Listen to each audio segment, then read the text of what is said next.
Hey there, this is Alex Kluge. I'm here from Toronto Home Experts, and I'm here to dive into the October 2022 Toronto real estate market update.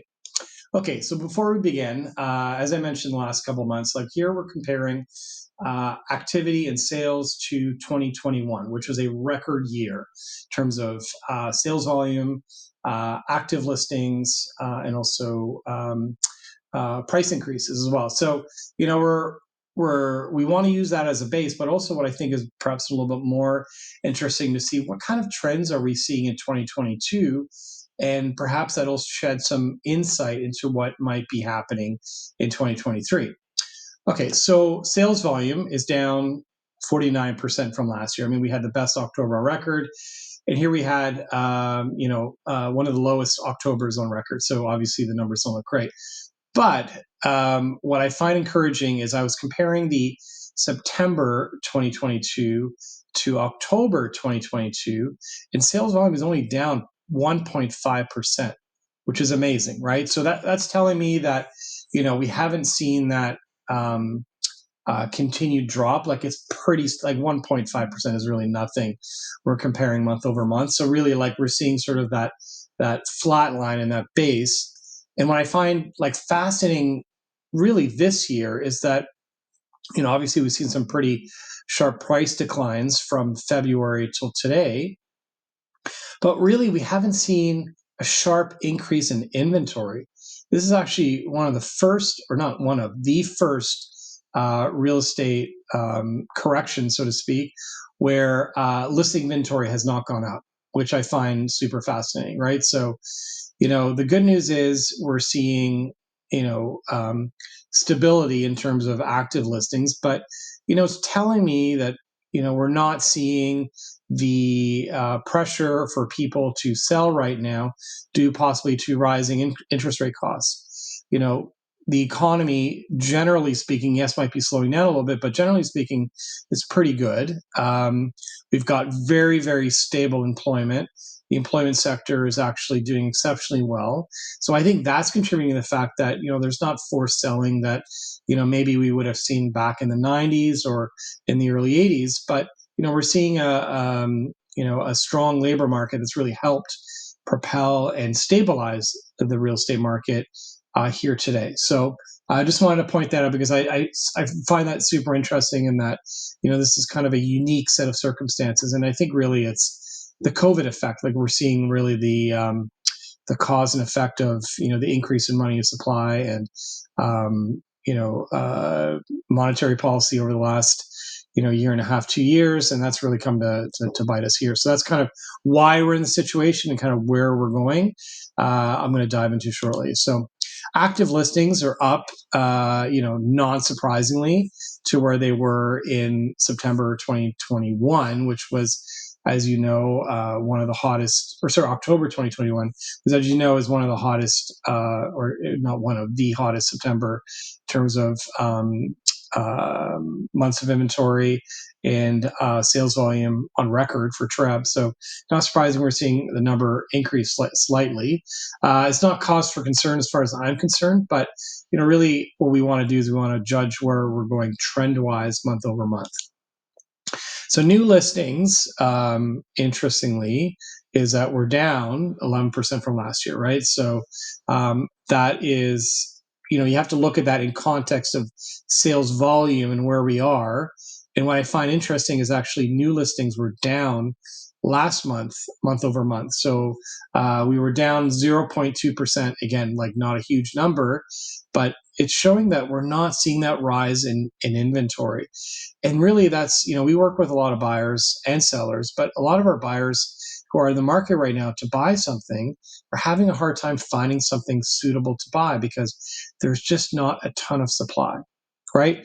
We're having conversations with sellers who are saying, what, we don't need to sell right now. We won't. Prices have gone down, and, people remain optimistic about the Canadian economy over the medium to long term.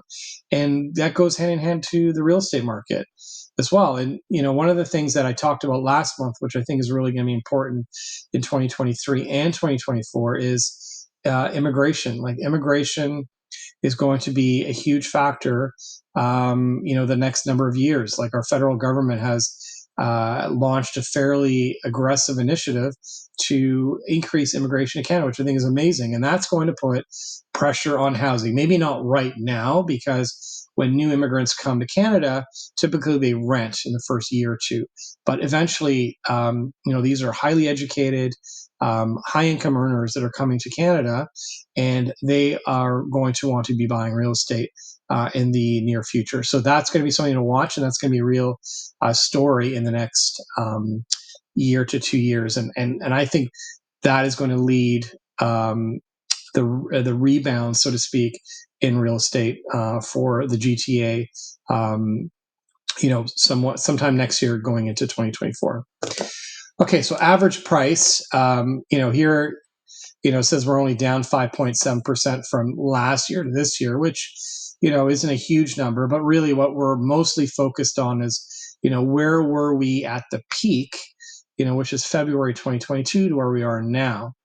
And there's an interesting trend line. So, as I mentioned last month in the video, really sales prices on average for GTA have remained relatively flat from July till October. If anything, they've actually gone up very slightly. They went up 0.2% since last month. It's like nothing to get excited about, obviously, but it's showing to me that we've got stability in prices. Prices are flat.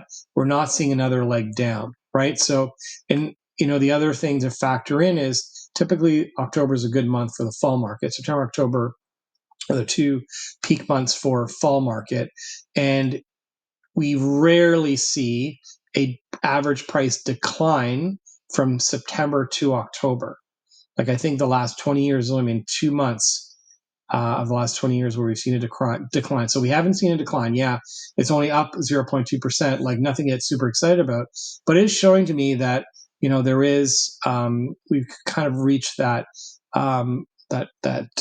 baseline and stability in prices, and we're not seeing another leg down. Now, what I'm going to be fascinated about is what happens November, December, going into January, because historically speaking, we typically do see price declines going in from October through to November.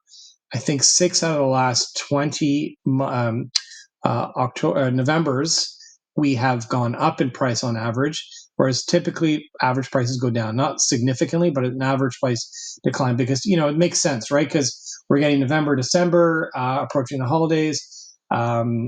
Typically, sellers take their properties off the market, and there's less buyers in the market because they're focused on perhaps the holidays and families and so forth. And, that makes sense. So I'd be curious to see what happens the next couple of months, because I do feel that we're going to get a little bit of a decline, maybe not substantial, but maybe in the 1% to 2% range, which I think would be very encouraging in light of what's happened this year.